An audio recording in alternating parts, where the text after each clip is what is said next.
가을이면 단풍과 노란 은행잎의 어울림이 아름답다는 의성 고운사 가는 길. 완만한 숲길은 누구나 걷기 좋은데요. 이 길에는 천년숲길이라는 특별한 이름이 붙어 있습니다.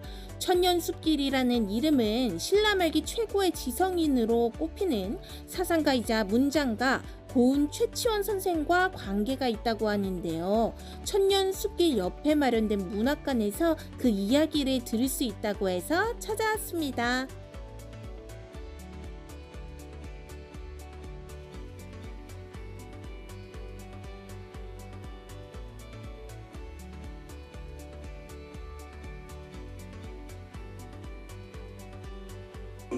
서프라이즈 트립! 사촌마을에서 건너온 이곳은요, 우리 교과서에서 배웠던 분에 대해서 배울 수 있는 곳입니다. 선생님 안녕하세요. 안녕하세요. 여기 유명한 분을 기리는 전시관이라고 들었어요. 어떤 분이죠?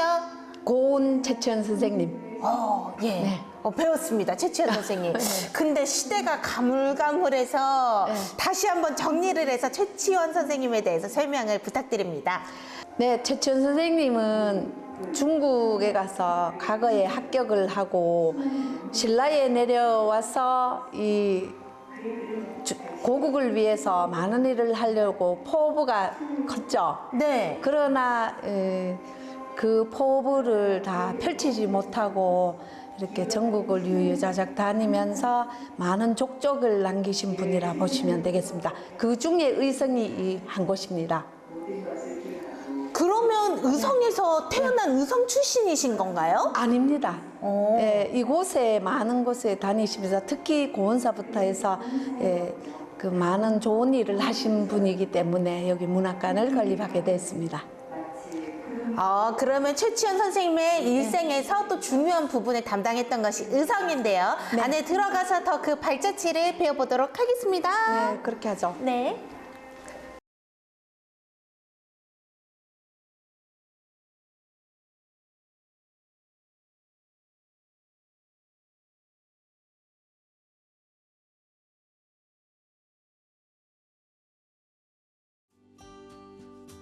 전시관에 들어서면 선생의 일대기가 자세히 소개되어 있는데요. 어린 시절 당나라 유학길에 오른 이야기로 시작을 하고 있습니다. 지금은 흔하지만 당대에 유학을 간다는 건 정말 어려웠던 일이잖아요. 근데 어떻게 해서 당나라에 가서 또 관리가 된 걸까요?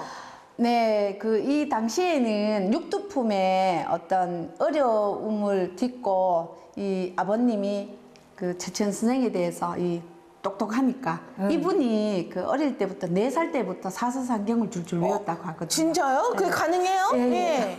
그래서 똑똑한 그 최치원 선생을 그 유학을 보내서 육두품의 어떤 자기의 한을 이렇게 좀 펼쳐주기를 바랐겠죠. 네. 예, 그래서 이 영암에서 그 중국으로 유학을 보냅니다. 예, 그러면서 이제 지금 사자로 이제 그 유명한 게 임백기천이라고 하는데 남들이 100을 공부할 때는 자기는 1000을 공부했다. 그만큼 열심히 했다는 거죠. 네. 그 내용은 아버님이 그 10년 안에 과거에 합격하지 않으면 너는 내 아들이라 하지 않겠다. 뭐 이렇게 했다는 그 얘기가 또 이어지고 있습니다. 전혀 다른 시대의 인물에 대한 이야기지만 옛 이야기를 들려주듯 전개되고 있어서 누구나 쉽게 접근할 수 있다는 점이 문학관의 특징인데요. 격황소설로 당대를 호령하던 당나라 황제를 놀라게 한 문장가 최치원 선생의 일화는 어깨가 다 으쓱해질 만큼 자랑스럽습니다. 격황소서와 더불어서 최치원 선생님과 관련돼서 유명한 것이 시무 10여조입니다. 뭔가 10가지인 건 알겠는데 뭐에 대한 10가지인 건가요? 네, 이 진성희 왕에게 바친 그 글의 그 내용이 약 한 10몇 개가 되는데 저희가 어릴 때는 시무 10조라고 했는데 지금 정확한 내용은 전해지지 않고 있습니다. 그러나 이 내용이 그 임금에게 입안이 되지 않는 이유는 아마도 그 학계에서는 추정을 하는 것이 아마 골품제도에 대해서 이 언급이 되지 않았을까 그렇게 생각을 하고 있답니다. 왜냐하면은 선생님이 글을 쓰신 등가 기고에 보면은 인재를 골품에 맞추지 않고 똑똑하면은 그 인재를 등용을 했으면 좋겠다 이런 내용이 있기 때문에 네. 그렇게 추정을 하고 있다고 합니다. 안타깝지만 세상을 보는 탁월한 시각과 세상을 바꾸기에 충분한 선생의 능력도 기득권에 가로막혔었는데요. 선생의 마음을 달래준 곳이 바로 이곳 의성이었다죠. 고운사까지 이어지는 선생이 오갔던 길로 천년숲길은 그렇게 탄생했다고 합니다. 그림을 보니까 우리 최치원 선생님이 뭔가 절에 방문을 하신 것 같아요. 네, 어떤 내용이죠? 네, 최천 선생이 여기 고운사에 들러서 원래 그 고운의 고자가 높을 고자이거든요. 그러나 선생님이 다녀가시고 난 뒤에 이 외로울 고자로 바뀌어졌습니다. 그래서 고운사의 지명이 외로울 고자 구름은자. 자, 그런데 이 그 가운노와 우하루를 선생님이 오셔서 지으셨다고 하는데 이 지은 내용을 보면은 함축되어 있는 것이 현묘의 도를 풍류라고 한다. 이 풍류라는 글씨가 진흥왕 순수비의 내용이 처음으로 있습니다. 근데 이 풍류라는 것이 낭남비서, 그러니까 낭은 그 화랑을 얘기하는 건데 난이라는 글자가 있는 것이 아마 왕을 의미한다. 아마도 경문왕이지 않을까 그런 얘기를 하고 있습니다.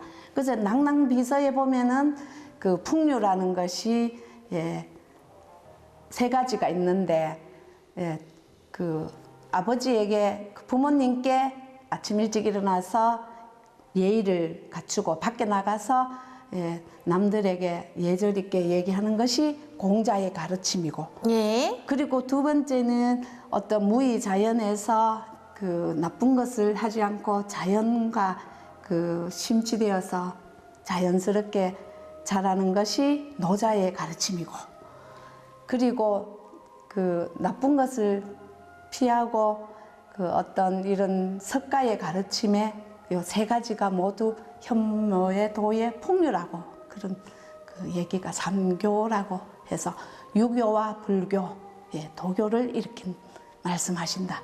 최천 선생의 내용이 낭남비서에 있습니다. 그래서 여기 가운루에 그 오시면 어떤 고운사의 가장 가운루를 거치지 않으면 이 고운사의 어떤 풍광을 볼 수 없다. 이렇게 중요한 누각이라고 볼 수 있겠습니다.